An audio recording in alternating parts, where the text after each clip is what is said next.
Hey, what's up guys, it's Moqi here and welcome to another Most Unique Account series, episode number 6. Before I begin this one, I want to thank you guys so much for 10,000 subscribers. This has taken me a long time to get here, about 4 years to be exact. Hopefully my next 10,000 doesn't take as much time as my first 10,000, so please consider subscribing to the channel. Guys, before I begin this episode, I do want to say that I plan on doing 10 episodes and calling it a season, the Most Unique Account Season 1. I will have a finale in which I take the top 2 accounts from each series, so about 20 accounts in total. I'll make a straw poll and I'll have you guys vote on the top 5 of those 20, and then from there I'll make the finale video. If that sounds good, let me know down below, and if it doesn't, then tell me how you think I should do it. Anyways guys, I hope you enjoy this one.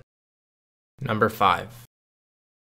To me, the skill of agility and the RuneScape player Gribbe are synonymous with each other. They go hand in hand. But perhaps it is a new day and we have a new kid on the block. That new kid goes by the name of MattyZilla. In total, MattyZilla has 9 different accounts that he primarily does agility on. Out of these accounts, 5 of them have reached 99 agility and 4 of them are above 45 million agility experience. One of his accounts, Hardcore MattyZilla, has 163 mil agility experience, ranking him second out of all Ironman, just behind Kepi42, and also first by about 30 million experience in the Hardcore Ironman high scores. He also has an Ultimate Ironman, MattyZilla, who ranked second for Ultimate Ironman in agility, also just behind Kepi42. And sidebar, yes, Kepi42 has already been showcased in this series. When I reached out to MattyZilla, he said that his current goal is to get 5 Hardcore Ironmen in the top 10 of the agility high scores. If you look closely back at the MattyZilla collective on Crystal Math Labs, all of his hardcore accounts start with an HC, meaning that his hardcore accounts have 163 mil, 48 mil, 17 mil, 10 mil, and 5 mil experience. These will be the ones that we'll more than likely see on the top page someday. Amongst all of his old school RuneScape accounts, MattyZilla has achieved 356 million total agility experience, which is the most for anyone out of the old school RuneScape servers. MattyZilla certainly has a long ways to go before achieving his goal of 5 hardcore Ironmen in the top 10, but you definitely deserve a feature. Best of luck, Mr. Agility Fanatic. Number 4. In August of 2015, the Jad Pet was released into old school RuneScape. One RuneScape player, Moki, was feeling good about himself, as he had just recently achieved his first ever fire cape just months before.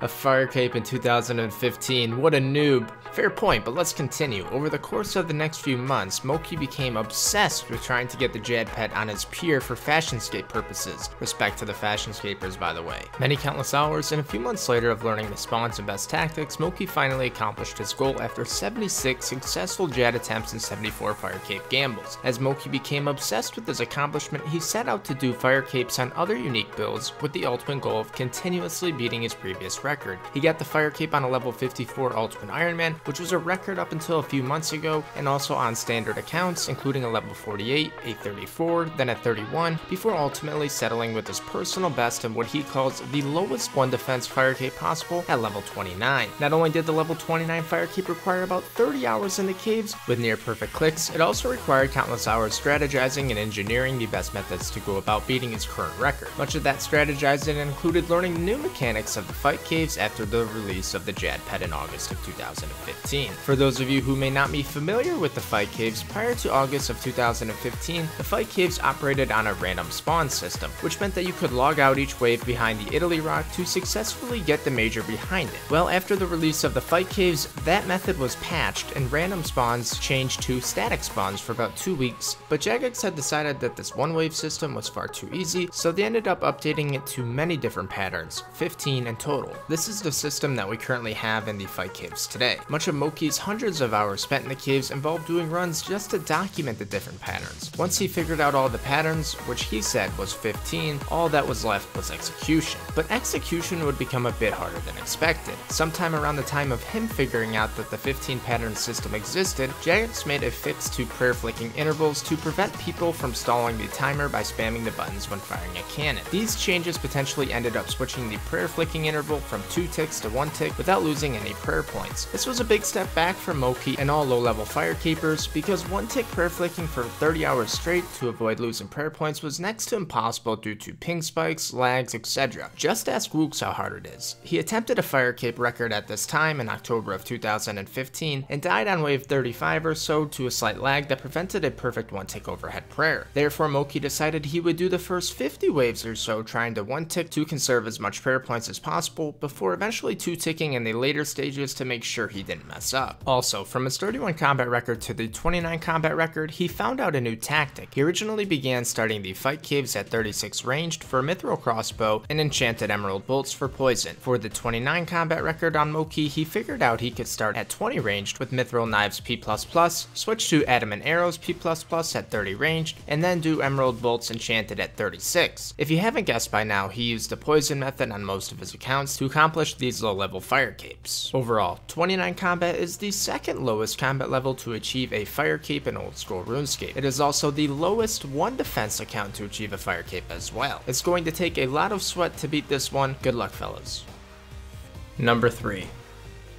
Coming in at number 3 of the countdown is a RuneScape player named Crafter. Crafter is an obby mauler sitting at the perfect 199-1 build. He sits at 57 combat, and other combat stats include 99 hit points, 54 magic, 61 ranged, and a clean 1 prayer. Crafter has 99 in all non-combat skills as well. He also has 43 mil farming experience and 200 mil smithing and cooking experience. In terms of smithing, Crafter was the 29th player in old school RuneScape to accomplish this, and he also was the 503rd player to achieve 200 mil cooking. Crafter's 200 mil smithing took about 980 hours doing rune smithing, and his 200 mil cooking took another 400 hours. Although that's a lot of hours, his most impressive stat to date is his 90 Slayer. His 90 Slayer alone has taken roughly 1800 hours already since he is an obby mauler, and these builds get roughly 3k experience per hour on average. If you remember in the last episode, I mentioned LOL Pureful, who achieved what Crafter is trying to accomplish.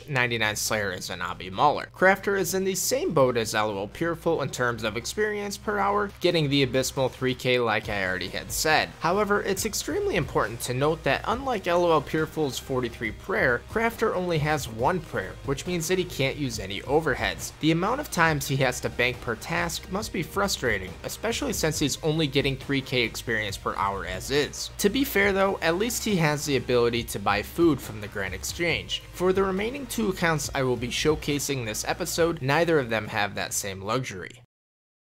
Number 2.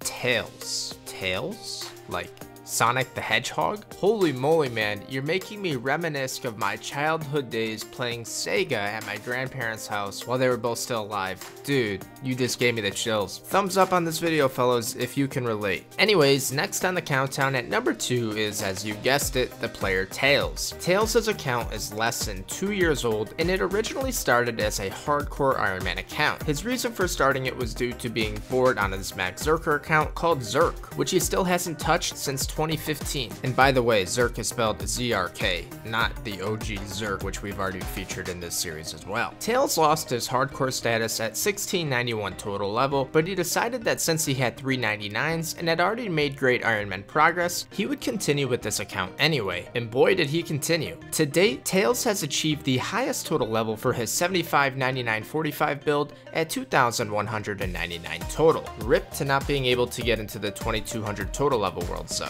Tails' best accomplishment includes 200 mil hunter and ranged. He is rank 1 for all Ironmen in both of these stats. His 200 mil hunter took over 1200 efficient hours to get, and he was actually neck and neck for a while with LOL Jr. for the first 120 mil experience or so. Inside information told me that Tails slept 3 hours a night for 2 months straight to pull ahead and pull off rank 1. Whether true or not, congrats on rank 1 nonetheless. That's awesome, brother. In total, Tails is rank 14 in total experience out of all Ironman accounts, and also rank 20 in terms of EHP. What a disgustingly unique account. It's hard to place this here at number 2. Number 1.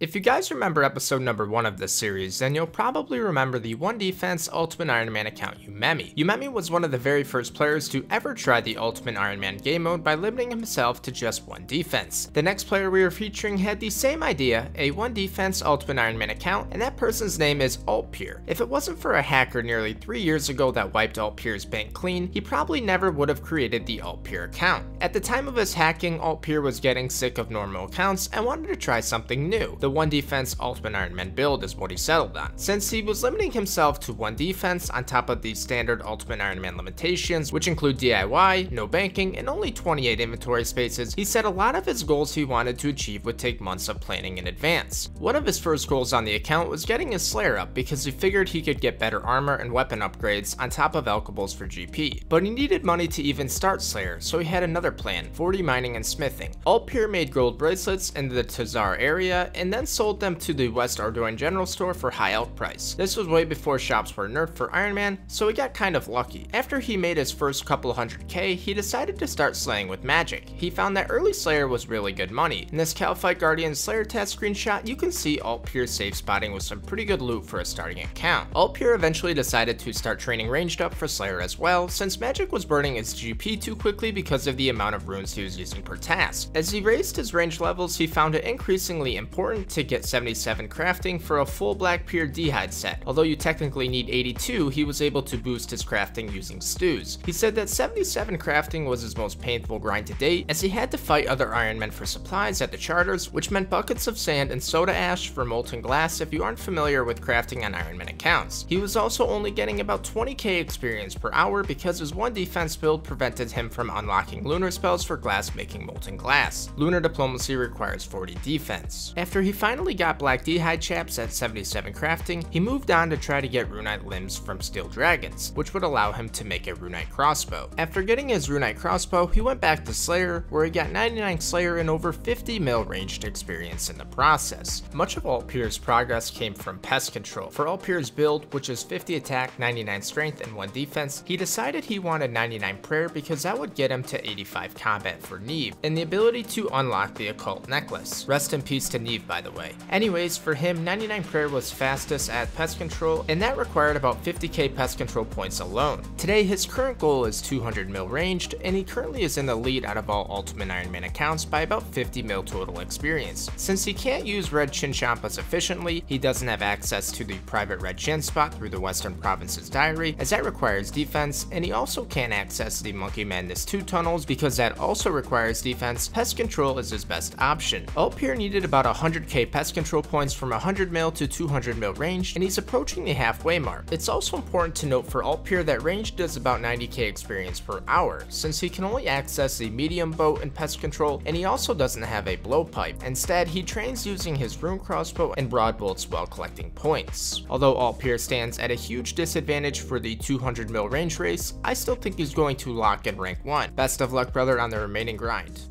Well guys, that's gonna complete yet another Most Unique Account Series video, episode number 6. If you enjoyed it, be sure to slap a like on it. Guys, also if you have any suggestions for episode number 7, leave them down below. Thumbs up the ones that you like and want to see. But until then, I'm outie. Take it easy. Bye.